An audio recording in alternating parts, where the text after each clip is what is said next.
Hello students, आप सबका welcome है वी स्टडी अड्डा में। तो आज हम लोग maths part 1 chapter number 1 linear equation in two variable start करने वाले हैं। ये इस प्लेलिस्ट का फर्स्ट वीडियो है और हम आज इस वीडियो में सिर्फ बेसिक्स सिखाएंगे आप सबको। तो अगर आप लोग बेसिक्स जान जाएंगे तो एक्सरसाइज स्टार्ट करना और भी आसान हो जाएगा, समझना आसान हो जाएगा। तो कॉन्सेप्ट क्लियर करते हैं कुछ बेसिक स्टेप्स से। तो linear equation in two variable, तो मतलब समझते हैं। पहले इक्वेशन से स्टार्ट करते हैं कि इक्वेशंस क्या होता है, इक्वेशंस क्या होते हैं। तो बस सिंपल सा डेफिनेशन है, मैथमेटिकल स्टेटमेंट। क्या चीज़? Mathematical statement containing what? Containing an equal sign.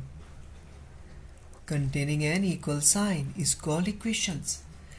Mathematical statement जो कंटेन करता है, क्या कंटेन करता है वो? इक्वल साइन, उसे ही क्या कहते हैं? इक्वेशंस कहते हैं। बस कितना सिंपल था। इक्वेशंस का साइन क्या होता? इक्वल का, ये होता है इक्वल का साइन। अब पार्ट्स ऑफ इक्वेशंस देखते हैं। पार्ट्स ऑफ इक्वेशंस, तो मैं अभी यहाँ पे कुछ एक इक्वेशंस लिखता हूँ एग्जांपल्स के तौर पे। 2x² plus 6x plus 8 is equal to 16y plus 9। ठीक है, मान लीजिए ये एक इक्वेशन है। अब हम ध्यान से देखेंगे, ये बस एक इक्वेशन दिया हुआ है। ठीक है, अब यहाँ पे देखेंगे नंबर्स हैं। जो नंबर अकेला है उसे कहेंगे कांस्टेंट। क्या कहेंगे? कांस्टेंट कहेंगे। इसकी जो वैल्यू है वो चेंज नहीं होगी, और यहाँ पे देखेंगे, देखिए ये भी कांस्टेंट क्या था? नंबर था, उसकी वैल्यू चेंज नहीं होती। ये भी नंबर है, ये भी नंबर है, तीनों नंबर जरूर है, लेकिन ये वेरिएबल के साथ अटैच है। ये जो है ये है वेरिएबल। क्या है? वेरिएबल। ये जो x है वो क्या है? वेरिएबल। ये जो x है वो क्या है? वेरिएबल। ठीक है, ये सारे वेरिएबल है। और वेरिएबल के साथ जो अटैच्ड होता है, यानी मल्टीप्लिकेशन में होता है कोई नंबर, उसे कहते हैं कोएफिशिएंट। यानी कि जो कोई 2, 6, 16 है, ये क्या है? ये सारे नंबर कोएफिशिएंट है। क्यों?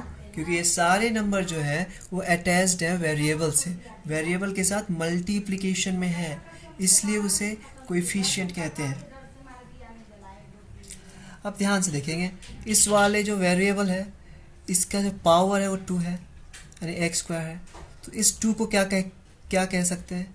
आप पावर कह सकते हैं, रेस टू कह सकते हैं, या तो एक्सपोनेंट कह सकते हैं। एक्सपोनेंट। बस अब समझेंगे कुछ और चीज़, जैसे टर्म्स क्या होते हैं और एक्सप्रेशंस क्या होते हैं।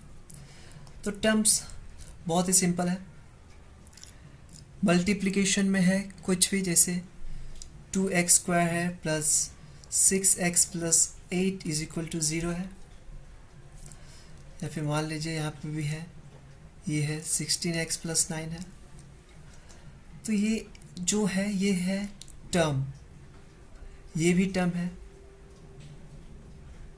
ये भी टर्म है, यानी मल्टीप्लिकेशन में होना चाहिए या फिर सिंगल होना चाहिए, तो उसे कहेंगे टर्म। ध्यान दीजिए, मैंने इस दोनों को टर्म नहीं कहा। क्यों? क्योंकि ये दोनों के बीच में प्लस साइन है। सिर्फ मल्टीप्लिकेशन में होना चाहिए या फिर सिंगल होना चाहिए। ये देखिए, ये दोनों मल्टीप्लिकेशन में, ये टर्म है, ये सिंगल है, ये टर्म है, ये सिंगल है, ये टर्म है, ये दोनों मल्टीप्लिकेशन में, ये टर्म है, ये दोनों मल्टीप्लिकेशन में, ये भी टर्म है। और एक्सप्रेशन क्या होता है? एक्सप्रेशन जो होता है बहुत सारे टर्म का जो कॉम्बिनेशंस होते हैं उसे कहते हैं एक्सप्रेशन। उसे क्या कहते हैं? एक्सप्रेशन, एक्सप्रेशंस कहते हैं। तो इतनी बेसिक्स तो हो गई। अब चलते हैं linear equation in two variables के बेसिक्स पे। अब लीनियर इक्वेशंस इन टू वेरिएबल क्या होता है? डेफिनेशन देखते हैं, डेफिनेशन देख लेते हैं किसका? Linear equation in two variable. अब इसका डेफिनेशन क्या है? An equation which contain two variable। एक ऐसा इक्वेशंस होगा जो कंटेन करेगा क्या? दो वेरिएबल। और क्या कंडीशन है? उस वेरिएबल्स का जो डिग्री होगा, जो कंटेनिंग वेरिएबल्स है उसका जो डिग्री होगा वो 1 होगा। उसे ही कहेंगे linear equation in two variable. उसे क्या कहेंगे? Linear equation in two variable, यानी ऐसा इक्वेशन जो दो वेरिएबल कंटेन करे और जो डिग्री होगा उस कंटेनिंग वेरिएबल का वो 1 होगा। और इसका जनरल फॉर्म है, जनरल फॉर्म है क्या है? ax plus B Y plus C is equal to 0। ये हो गया उसका जनरल फॉर्म। अब यहाँ पे देखिए x और y जो है ये क्या है? वेरिएबल है। x और y क्या है? वेरिएबल है। a b c जो है वो a और b क्या है? कोएफिशिएंट है। c जो है वो कांस्टेंट है। ठीक है। और इसका कुछ कंडीशंस है। x plus B Y plus C is equal to 0। और कंडीशन क्या है? a b c जो है वो बिलोंग करेगा, ये बिलोंग का साइन है, किसको बिलोंग करेगा? रियल नंबर को। यानी a b c जो होगा वो रियल नंबर होगा। और कुछ कंडीशन है। कंडीशन क्या है? a एंड b जो है, a और b जो है वो 0 को